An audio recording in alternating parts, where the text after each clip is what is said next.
Officers किस तरह की बातें करते हैं इसके फ्यूचर को लेके, इस स्कीम के? दूसरे देशों में ऐसी चलती है स्कीम, आप कह रहे हैं यहाँ थोड़ा सा, तो क्या नहीं, विदेशों में जो चलती है वो दूसरे तरह से है। अच्छा, एग्जैक्टली यही नहीं है। अच्छा, उनके यहाँ तो कहीं कहीं कंपल्शन है, किसी को भी वो यूनिवर्सिटी ग्रेजुएट्स को वो भेज देते हैं कि साहब आप आइए और फौज में 2 साल 3 साल नौकरी कीजिए और उसके बाद चले जाइए, और वो सब जो है बराबर हैं, फिर वो अपना वापस लौट जाते हैं जी। उनका ये नहीं है कि वो परमानेंट रहेंगे, परमानेंट को अलग लेते हैं वो, और बाकी लोगों का है कंस्क्रिप्शन। अच्छा, यहाँ परमानेंट लेना बंद हो गया आपने? यहाँ परमानेंट अब रखेंगे नहीं रखेंगे क्या करेंगे, इनका सोचना है कि एक लेवल ले जाएंगे 50% तक जी। अभी तो यही सुनने में आ रहा है।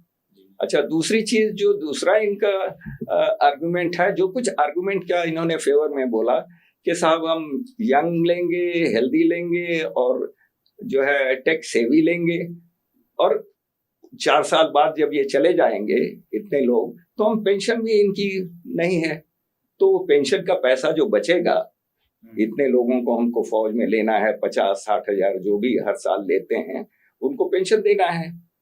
अच्छा, उनके पेंशन बचेगा और उस पेंशन से आप जो है मॉडर्न वेपनरी और बाकी चीजें खरीदेंगे। अब आप ये सोचिए कि हर चीज के लिए आपके पास पैसा है, हर सर्विस के पेंशन जो है, जो पेंशनेबल जॉब्स में थे सेंट्रल सर्विसेज के, उनके जो है आपने 2005 से बोल दिया कि अब हम पेंशन नहीं देंगे, लेकिन 2024 में आपने सबको फिर कह दिया कि नहीं हम सबको देंगे।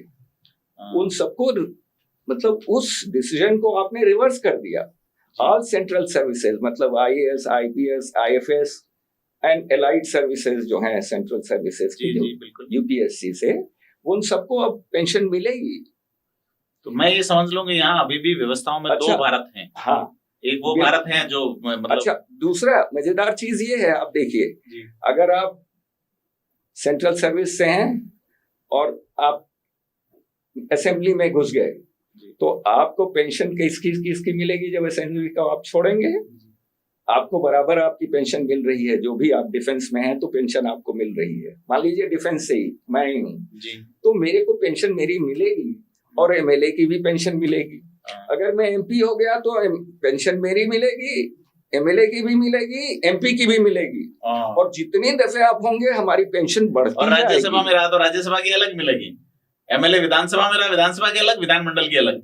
तो आप ये देखिए डाइकोटमी, जिसके बदौलत आपके बॉर्डर सिक्योर होंगे जी, और आप सोचते हैं वो बॉर्डर आपका सिक्योर रखेगा, उसको तो पेंशन नहीं है, लेकिन आपको सारी पेंशन मिलती जाएगी जी। बाकी सरकारी महकमे में जो आदमी काम करता है वो नौकरी नहीं कर सकता जी। अगर वो कोई दूसरी नौकरी करेगा तो उसको पेंशन नहीं मिलेगी। सरकार में अगर वो नौकरी करता है तो तभी मिलेगी जबकि वो उस नौकरी को छोड़ दे जी, तब वो पेंशन ले सकता है। तो एक तो ये सबसे बड़ी डाइकोटमी है।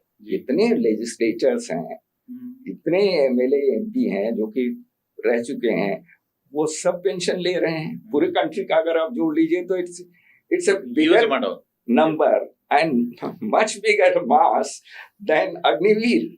उन सबको पेंशन मिल रही है, वो सब पेंशन ले रहे हैं, लेकिन अग्निवीर आपने शुरू किया, इनकी पेंशन से ही आप डिफेंस इक्विपमेंट खरीदेंगे। बाकी के चैरिटी बिगिंस एट होम। अगर ये है तो आप जो है स्विट्जरलैंड वाला पैटर्न लीजिए जी, वहां अपनी मर्जी से लोग जाते हैं और उनको खाली 500 मतलब फ्रैंक, हाँ $500 या इसके इक्विवेलेंट जो है वो जो है उनको बस मिलता है जब तक वो हैं, और उसके बाद कुछ नहीं मिलता। ओके, और वो काम करते हैं। वही कंट्री आपको बोफर्स गन बेच रहा है, वही आपको मॉडर्न वेपनरी बेच रहा है। स्विट्जरलैंड अगर अपन और 1 करोड़ भी उनकी पॉपुलेशन नहीं है। पर स्विट्जरलैंड ने तो फर्स्ट वर्ल्ड वॉर में भी वार नहीं लड़ा, नहीं कभी नहीं लड़ा। वो स्विस मिलिट्री के सूटकेस बेच रहे हैं। हाँ। वो सब कुछ बेच रहे हैं, आप उनसे खरीद रहे हो। और आप इतने बड़े लैंड मास, इतनी पॉपुलेशन, आप क्यों नहीं कुछ बनाते हो? आप हर चीज जो है बाहर से खरीदते हो, आप अपने यहाँ तो आपने कुछ डेवलप नहीं किया। इतने साल हो गए, इतने साल में आप कर सकते हैं।